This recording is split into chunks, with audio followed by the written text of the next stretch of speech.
What's up everybody, Kyle here at Let's Talk Wax, and today we're going to be taking a look at my updated top prospects from 2022 Bowman Chrome.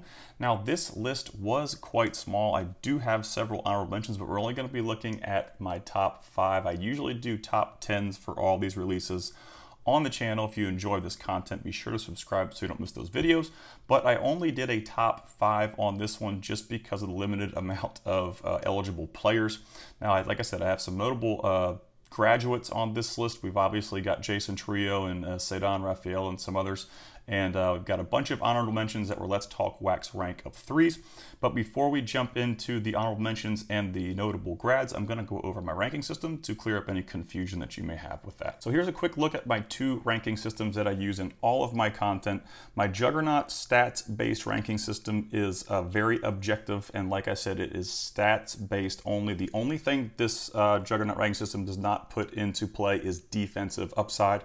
So this is based on offensive stats only, including weighted on-base average, stolen bases per plate appearance, K percentage, swing strike percentage, WRC plus, and of course age level. Now that's one of the most important things in the prospecting hobby, and I found a way to kind of put multipliers on different ages and levels for players. I put different weights on all these stats, and you can see the a further breakdown on my Juggernaut videos. I do my top 10 Juggernaut every 2 weeks, and I have the complete Juggernaut ranking system for all minor league players over on my Patreon page that I update about every 2 weeks as well. Now I also have my Let's Talk Wax ranking, and this is based on just my personal opinion. It includes offense, defense, a little bit of projection, just my basic opinion, and this is open for debate as always with all prospecting content. It is subjective, and it's elite through 7, 7 being the worst and elite being far superior prospects. And before we get into our top 5, I want to go through our notable graduates, which are kind of carrying this release as of right now. There's not a whole lot of beef in the prospecting or the qualified prospects area on this checklist right now. It is kind of, like I mentioned on my Patreon page for early access, it's kind of trending very close towards 2021 Bowman Chrome, which was an absolute bloodbath, probably one of the all-time worst releases in several years for Bowman. But obviously we've got Cedanne Rafaela and Jackson Chourio along with Jackson Merrill.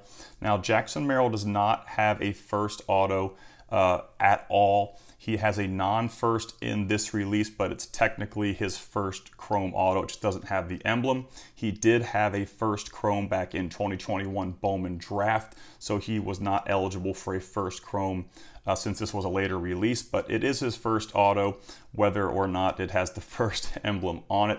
He's having a lot of success at the major league level, even a little bit more than Jackson Chourio right now. Cedanne Rafaela, his cards are right around $70. He's having some success at the big league level as well. 11 home runs and 11 stolen bases so far this season. And we've got Emmanuel Valdez, a $5 auto, Michael Garcia and Nelson Velasquez's $5 autos. Jackson Chourio stuff is pretty cheap right now. He's not doing bad. He's got 9 home runs and 10 stolen bases. He's only 20.2 still. So I think a lot of people forget that his cards are actually very low. Some of the lowest prices I've seen of Jackson Chourio cards right now at $200 for base autos. And Jackson Merrill, still pretty cheap, $80 for his performance. He's got 12 home runs and 10 stolen bases, 21.1 years old, playing for the Padres. So let's get into some qualified prospects that made the honorable mentions list on this video. Now, if you enjoy my content and you'd like to help support my channel, be sure to check out my Patreon page. I'll put a link to it in the video description. Over there, you can access tons of exclusive content, including Bowman autograph checklist breakdowns for every Bowman release since 2019 that include current and career stats, a brief write-up, and Let's Talk Wax ranks for all prospects on each checklist. I also have Bowman team break guides for all releases since 2020. You can get access to my Juggernaut rankings that rank each minor league player based on specific stats with files sorted by player and by rank, so you can easily find prospects in your collection. I also have a top 150 Bowman Chrome autos list and a top 150 Bowman Chrome autos under $50 list that I update 3 times per year. You can also get early access to all my video content and articles. On top of that, we have a private Let's Talk Wax Discord server with nearly 400 members to keep you up to date on all prospecting news and information. If you want to check it out, click the link in my video description. I want to give a huge shout out to everyone who already supports me over there as we close in on nearly 1,000 members. Now, surprisingly, I did throw in some pitchers. I have been trying to mix pitcher content into a lot of my stuff on YouTube and over on Patreon. And Gavin Stone, he's not a prospect anymore, but he is the most valuable player in this category of honorable mentions and notable arms. He is pitching at the major league level right now. I think he's like 7-1, having an amazing year. His first Chrome autos out of this release are about $85 right now. We've got some other guys here to look at as well that are on the honorable mentions list. And they're all Let's Talk Wax rank of 3s, except for Edinson Paulino, of course, who is 3.5. But I wanted to put him on this list because I think he does have some utility upside. We're going to start off, we're just going to go alphabetically through these guys. Anthony Gutierrez, he's 19.6. He does have a pretty decent hit tool, but he's got absolutely no juice. One of my favorite sleepers in this release is Dalen Lyle. I do have some of his stuff. It's super cheap right now. He recently got promoted to AA. He's struggling a little bit at AA level, but he's still 21.6. And like I said, he's one of my favorite sleepers coming out of this release. Diego Velasquez, another guy with a hit speed combo and no juice. Jorbit Vivas probably has some of the biggest major league potential on this list, and I'm not saying he's going to be an impact major leaguer. I'm just saying in terms of making it to the major league level.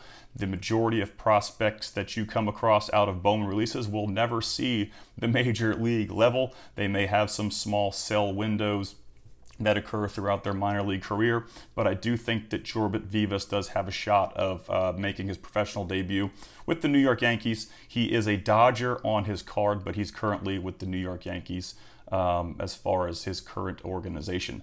Jorge Barosa, he's been riddled by injuries in 2024. He does have some speed, a little bit of a hit tool. He doesn't have a ton of juice. He's a smaller build guy, but like I said, the injuries have kind of plagued him. He made his professional debut, but I think he only had a handful of plate appearances.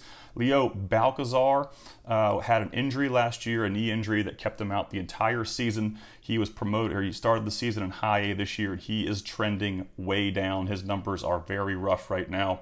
He was very hot prior to his knee injury. His cards were probably right around the $30 to $40 range, and they have sunk all the way to the $5 bottom bin budget cards. Now, I don't go below $5 on any of my content, so some of these guys may be like $2 or $3 autos, but Balcazar is in the $5 category. Rain Doncon, 20.8 in high A. He's probably one of my favorite players on this honorable mentions list, along with Samuel Zavala. Doncon's got some big juice. I really wanted to get him in the top 5. If I could have had a top 6, he probably would have been number 6. He's a third baseman. His cards are super cheap. He's a Dodger in his Bowman Chrome card, but he was traded to the Minnesota Twins. Roderick Arias had a pretty decent year last year. He's 19.8. He's repeating low A, but right now he's an absolute K machine. I think his K percentage is right around 37%. It's pretty alarming.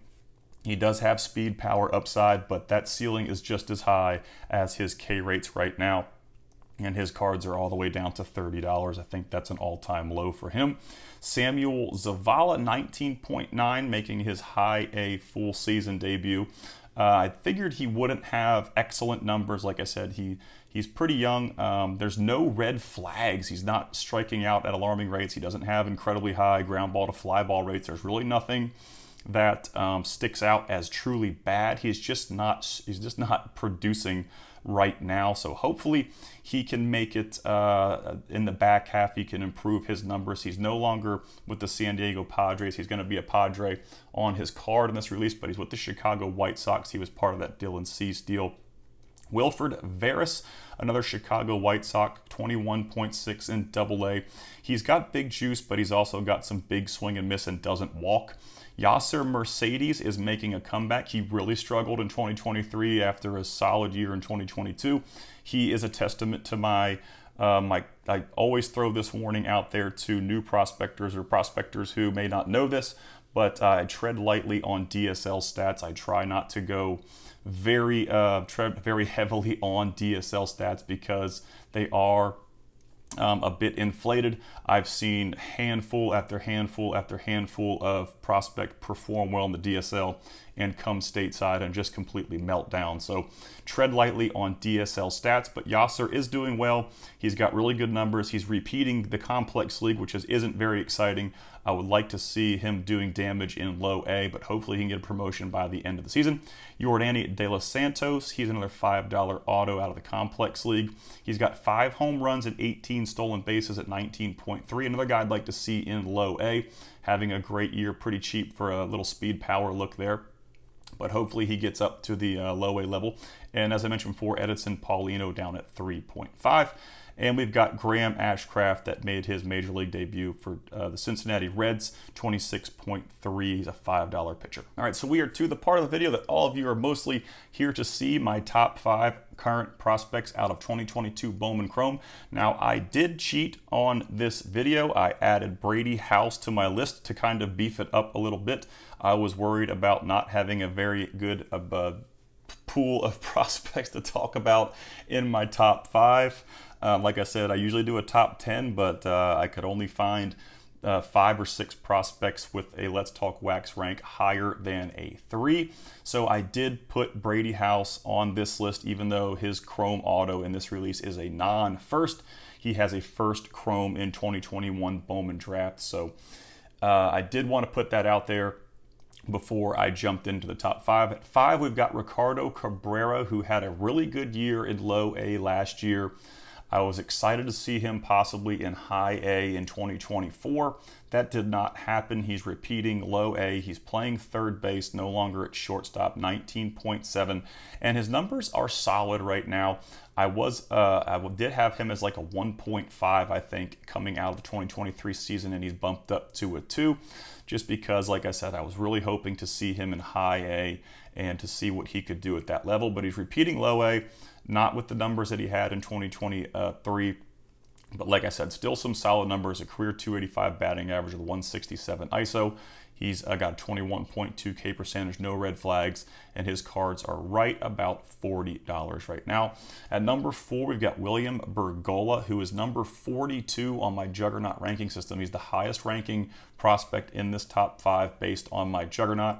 He's got an advanced approach, he takes walks, and he's got a very high hit speed ceiling, but there is absolutely no juice to speak of. He's got the highest batting average in 2024 on this list, as well as the lowest ISO, the best K percentage at 11.2, the highest career average, and the lowest career K percentage. But like you said, you can see all the power numbers here. The 103 ISO and the 063 ISO for his career in blue. He does not have any juice, but he could be an exciting prospect. He's not playing shortstop anymore. He's playing the majority of his defense at second base, which does hurt his stock a little bit. I know a lot of big league clubs like to have a little bit of thump at second base, and he does not possess that at the moment. At number 3, we've got Yankiel Fernandez, who was a very hot prospect coming out of the 2022 season. He did okay in 2023. He's struggled a little bit at the AA level. I think that's kind of been his crux over the last few years, is performing in AA. He hit, I think, 25 plus home runs in 2022 or 2023. I have to go back and look at the stats on that. But he's still a very big bat out of the Colorado Rockies system. I think he's still one of the highest offensive ceiling players in the Rockies organization, probably behind Robert Calais right now, who is in that 2024 Bowman release. He's still a top 100 prospect. He's 146 in the Juggernaut. His career ISO is the highest on this list at 207. But like I said, he's fallen in stock. His cards are all the way down to $10.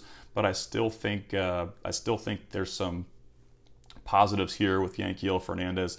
He's just kind of struggling to find his way at the AA level. But still 21.5. At number 2, we've got Jackson Chourio, Cleveland Guardians center fielder, 19.2. Probably one of my favorite undervalued prospects right now in the hobby. I would love to see Jason at high A at some point this season. He's got the highest walk rate at 16.6 and a 15.3 K percentage. So he's got an advanced approach, excellent K and walk numbers. Like I said, the best walk ratio, the best walk percentage on this list. He's got a very high hit speed ceiling right now. And he's also got a career high 3 home runs this season. He's yet to hit more than 3 home runs in any other season, but it's still a very low ISO. He's still sitting at a 127. So I can say the power may be growing, but it's still not impactful. It's not quite as low as what Bergola's putting up, but like I said, he does have a career high 3 home runs, which sounds just kind of funny to say something like that, but it's better than what he's been doing in the power department. The most stolen bases on this list, but they're pretty much gimmies at the low A level. A career 289 batting average and 16.9 K percentage. He has bumped way up on the MLB.com top 185. He's number 61 on my Juggernaut ranking system, and his cards are just about to where they were when this product released at $40 to $50. And at number 1, as mentioned before, we got Brady House, a non-first auto in this release. Third base prospect, he's 21.1, had an unbelievable 2023 season. He's got some fringy K numbers, but he does have a lot of power, so I can kind of accept the higher K rates with Brady House. Power is definitely his best tool. He's got 13 jacks on the season, the most in this top 5, a 189 ISO. He's only hitting 234 so far this season, so hopefully he can gain a little traction in the back half of the season, which we're about to enter here. He's number 44 on MLB.com's top 100. He's 127 on the Juggernaut, and his cards are right around $30 last year. I think they were upwards of about 60 to 70 last year in 2023 when he was playing extremely well. But like I said, with House, I don't see any huge red flags. The batting average is low, but the power production is still there at the AA level. That's going to wrap this video up. I want to give a special thanks to all my Patreon level 3 subscribers. You guys rock. There's lots of cool database information over there for y'all to check out if you enjoy these videos. Don't forget to subscribe, and y'all have a fantastic day.